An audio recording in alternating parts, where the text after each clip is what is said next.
Hi hello പുതിയ വീഡിയോയിലേക്ക് എല്ലാവർക്കും സ്വാഗതം. അപ്പോൾ ഇന്നത്തെ വീഡിയോ നമ്മുടെ നേച്ചർ സീരീസിൻ്റെ മൂന്നാമത്തെ വീഡിയോ ആണ്. അപ്പോൾ നമ്മളിന്നിവിടെ ഒരു ബിഗിനർ ലെവലിൽ ചെയ്യാൻ പറ്റുന്ന വളരെ ഈസി ആയിട്ട് ചെയ്യാൻ പറ്റുന്ന ഒരു സീസ്കേപ്പാണ് പെയിൻറ്റ് ചെയ്യുന്നത്. അപ്പോൾ ആദ്യം നമുക്ക് സ്കൈ പെയിൻറ്റ് ചെയ്യാം. സ്കൈ പെയിൻറ്റ് ചെയ്യാൻ വേണ്ടി ഞാനിവിടെ ആദ്യം യൂസ് ചെയ്യുന്നത് ഒരു ബ്ലൂ ഷെയ്ഡാണ്. അതിൻ്റെ കൂടെ കുറച്ച് വൈറ്റ് കൂടെ മിക്സ് ചെയ്തിട്ട് നന്നായിട്ട് ബ്ലെൻഡ് ചെയ്ത് കൊടുത്താൽ മതി. ഇനി നമുക്ക് കടലിൻ്റെ പോർഷൻ വരയ്ക്കാം. അതിനുവേണ്ടി ഞാൻ കുറച്ചും കൂടെ ഒരു ഡാർക്ക് ബ്ലൂ ഷെയ്ഡാണ് എടുത്തിട്ടുള്ളത്. അപ്പോൾ നമ്മൾ നേരത്തെ സ്കൈന് യൂസ് ചെയ്തിട്ടുള്ള ബ്ലൂവിൻ്റെ കൂടെ കുറച്ച് പ്രഷ്യൻ ബ്ലൂ ആഡ് ചെയ്താലും മതി.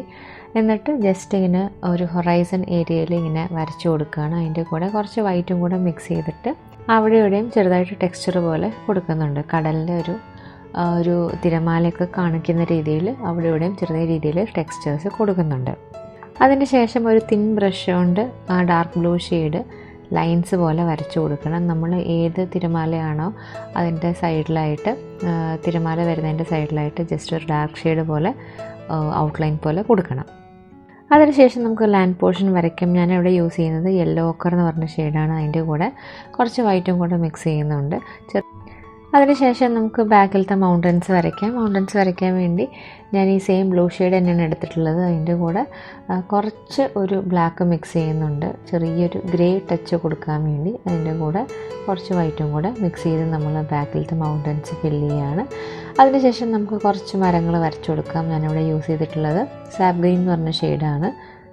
ഏതെങ്കിലും തിൻ റൗണ്ട് ബ്രഷ് വെച്ചിട്ട് നമുക്ക് ചെറുതായിട്ടൊന്ന് സ്ക്രിബിൾ ചെയ്ത് കൊടുത്തു കഴിഞ്ഞാൽ ദൂരെ കാണുന്ന ഒരു മരത്തിൻ്റെ ലുക്ക് നമുക്ക് തോന്നിക്കും. അതിനുശേഷം നമുക്ക് കുറച്ച് ക്ലൗഡ്സ് വരച്ചു കൊടുക്കാം. ഞാനിവിടെ സ്റ്റെൻസിൽ ബ്രഷാണ് യൂസ് ചെയ്യുന്നത്. നിങ്ങളുടെ കയ്യിൽ റൗണ്ട് ബ്രഷ് ഉണ്ടെങ്കിൽ അതായാലും യൂസ് ചെയ്താൽ മതി. അപ്പോൾ ക്ലൗഡ്സ് വരയ്ക്കുന്ന പ്രൊസീജിയർ എങ്ങനെയാണ് ഞാൻ പല വീഡിയോസിലും പറഞ്ഞിട്ടുണ്ട്. ജസ്റ്റ് നമ്മൾ ബ്രഷിൻ്റെ ടിപ്പ് വെച്ച് ജസ്റ്റ് ഒന്ന് സ്ക്രിബിൾ ചെയ്ത് കൊടുത്താൽ മതി. ഒരു സർക്കുലർ മോഷനിൽ വരച്ചു കഴിഞ്ഞ് കഴിഞ്ഞാൽ നമുക്ക് ആ ഒരു ക്ലൗഡ്സ് നമുക്ക് ഉണ്ടാക്കിയെടുക്കാൻ പറ്റും. അതിനുശേഷം നമുക്ക് സൈഡിൽ മരത്തിൻ്റെ കുറച്ച് ഇലകൾ വരച്ചു കൊടുക്കാം. അപ്പോൾ ഏതെങ്കിലും തിൻ റൗണ്ട് ബ്രഷ് യൂസ് ചെയ്തിട്ട് ജസ്റ്റ് ലീവ്സ് പോലെ വരച്ചു കൊടുത്താൽ മതി.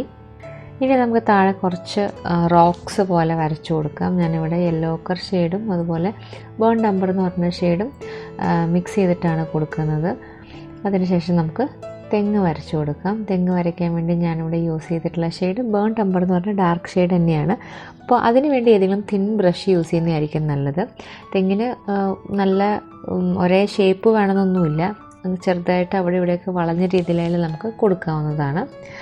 അതിനുശേഷം നമുക്ക് ഈ തെങ്ങിൻ്റെ തടിയുടെ സൈഡിൽ കുറച്ച് ഹൈലൈറ്റ്സ് കൊടുക്കണം, വെളിച്ചം തട്ടുന്ന രീതിയിൽ തോന്നിക്കാൻ വേണ്ടി. അതിനുവേണ്ടി ഞാൻ കുറച്ച് വൈറ്റും കൂടെ മിക്സ് ചെയ്തിട്ടാണ് ഹൈലൈറ്റ്സ് കൊടുത്തിട്ടുള്ളത്.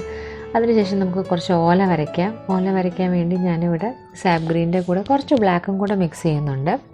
അപ്പോൾ ഓലയൊക്കെ കുറച്ച് ഡിഫൈൻഡ് ആകാൻ വേണ്ടി തിൻ ബ്രഷാണ് യൂസ് ചെയ്തിട്ടുള്ളത്. അതിനുശേഷം നമുക്ക് ഈ ഓലയ്ക്കും കുറച്ച് ഹൈലൈറ്റ്സ് കൊടുക്കണം. അതിന് വേണ്ടി ഞാനിവിടെ ലീഫ് ഗ്രീൻ ഷെയ്ഡും ലെമൺ യെല്ലോയും യൂസ് ചെയ്യുന്നുണ്ട്. അത്രയുള്ള നമ്മുടെ പെയിൻറ്റിങ് എല്ലാവർക്കും ഇഷ്ടപ്പെട്ടു എന്ന് വിചാരിക്കുന്നു. വളരെ എളുപ്പത്തിൽ ചെയ്തെടുക്കാൻ പറ്റുന്ന പെയിൻറ്റിങ്ങാണ്. അധികം കളേഴ്സൊന്നും നമ്മളിവിടെ യൂസ് ചെയ്തിട്ടില്ല. എല്ലാവരും ജസ്റ്റ് ഒന്ന് ട്രൈ ചെയ്ത് നോക്കുക. ട്രൈ ചെയ്തിട്ടുള്ള നിങ്ങളുടെ ക്രിയേഷൻസ് എനിക്ക് ഷെയർ ചെയ്യും. അപ്പോൾ നമുക്ക് നെക്സ്റ്റ് വീഡിയോയിൽ കാണാം. Thank you.